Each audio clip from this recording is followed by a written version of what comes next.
Welcome back to my channel. We are now continuing on to, I forget if this is I think this is my 8th month on Airbnb. Now this isn't just my Airbnb video. These are all the rental all of the rental websites that I am on as well. So I'm not just going to be going over you guys, I am tongue-tied today. I'm not just going to be going over the numbers that I get from Airbnb. It's going to be all the platforms together.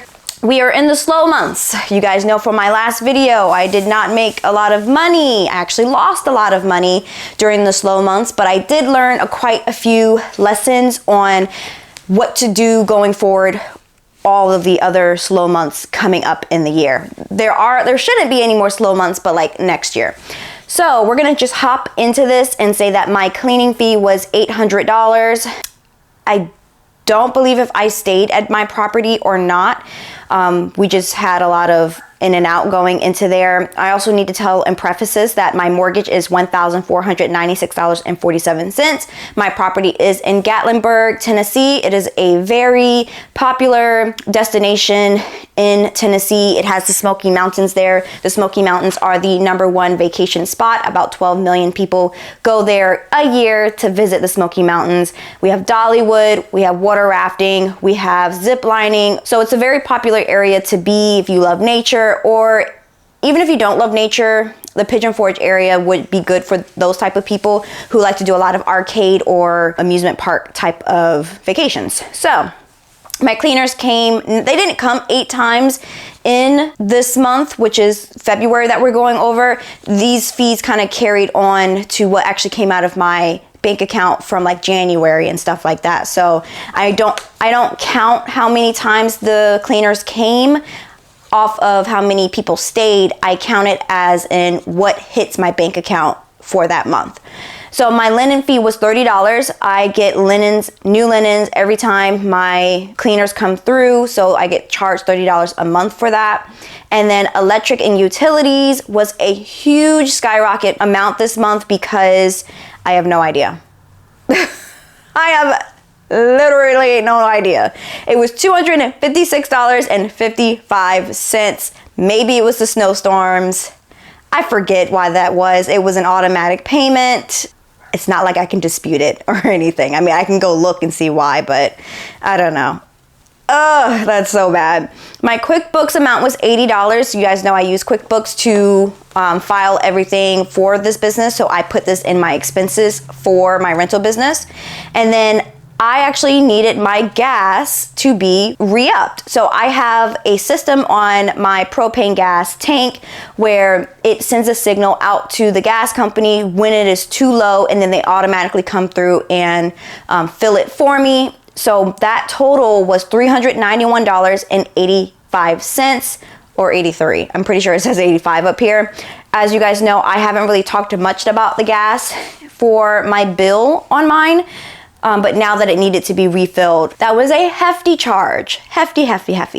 My Wi-Fi was $60, as is all the time. We use Xfinity, and then those were actually it. And when I wrote this down, I was like, oh, that doesn't look like a big expense. All of that equaled up to $3,114.87. I had less expenses than I did last month, but in my mind I had less expense than last month, but it totaled more than last month, if I can remember correctly. So that sucks. Now we are on a few other booking websites, as I said, but let's go over the Airbnb occupancy rate. Just through Airbnb, we were booked 53% of the time. 8 nights were only booked through Airbnb. Can you guys believe that? Only 8 nights. So it is a super slow month, but not as slow as January. We went super cheap on the booking dates for February, for at least the last few weeks in February, just to get people in and us getting money. And I went down as low as $99 to start getting people in. The weekend stayed at maybe $200, maybe $195-ish rate, so that did bring in a good amount, but like the weekdays were not being filled as much as I wanted. Obviously, slow month, that I started really going down on the price. I mean, we were in the hundreds, 105, 99, 160, 155. I started really playing around heavily with the numbers so that we could get people in, and it really did work, especially the last week of February. I have a guest checking out tonight, and she had like 2 days for $99, 1 day for $108. You got to do what you got to do, and that is what I learned, is to really lower your prices down during slow months to get those bodies in there.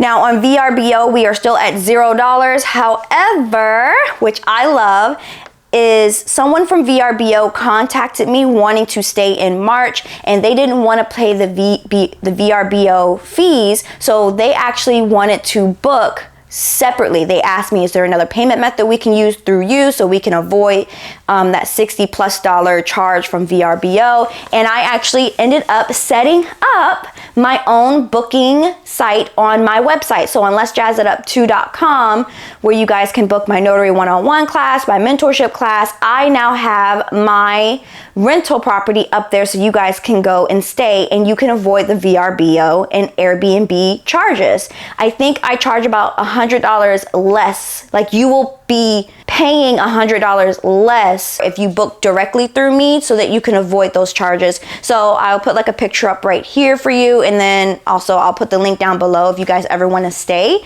It's a really good way to avoid those fees. He ended up actually booking today for that, and I made an extra $100 because VRBO wasn't taking a cut of what I got. So that's really awesome, but we're still at $0 for February because we're not getting paid that at all. Red Awning is another site that I use. I really like them. If you ever want to set up with them, just contact me and I can get you in with a person. So I got $1,064.52 from Red Awning. On Airbnb, we made $1,794. Now, I know a lot of people don't do quick math, because if you put that together, it does seem like a lot of money, which it is. It's a total of $2,858.52.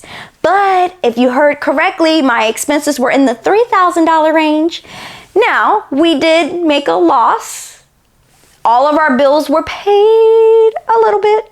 I came out of pocket, but not for the mortgage. That's what makes me happy. And we did not lose as much money as January, the hardest hit that we took. So we totaled in negative $256.35. So it's getting better, you guys. It's getting better. These are the 2 months that are the worst for the area that I'm in. But hopefully what I learned from this is just to lower it as much as possible, as soon as possible, so that we can get those bodies in there and actually make at least break even. You know, that's what I want, to at least break even on that. So this is the truth, you guys. Like, I wanted to show you guys my true journey on being a rental host, on being in real estate and trying to rent stuff out. 2 months compared to the other 10 months of the year, I think I still have it. I think this is in the bag. I think this is a great choice. So if you guys ever want to do it, you want to talk to someone to help someone guide you, then I do have a mentorship on anything that you guys would like to talk about to make extra money as a side hustle. But I would also give you lots of advice and how to push you forward and to get what you need, or how to look at and research something if you did want to get into real estate. So that is on Let's Jazz It Up 2, my website, and I'll post that up here as well for you to see. You can hire me as a mentor if you want it, and check out my new booking website on the same website as well, you guys, so that you guys can avoid those fees. So it was so great talking to you guys. I am in a much better mood about what's going on, even though we didn't make a profit, but March, I think March is a good one. So put down below, how's your Airbnb going? Put down below if you want to open up an Airbnb, or just give me some motivation, you guys. I do enjoy reading and talking to you guys in the comment section. So give the video a like for my honesty, subscribe for some more honesty, and I will talk to you guys later. Bye.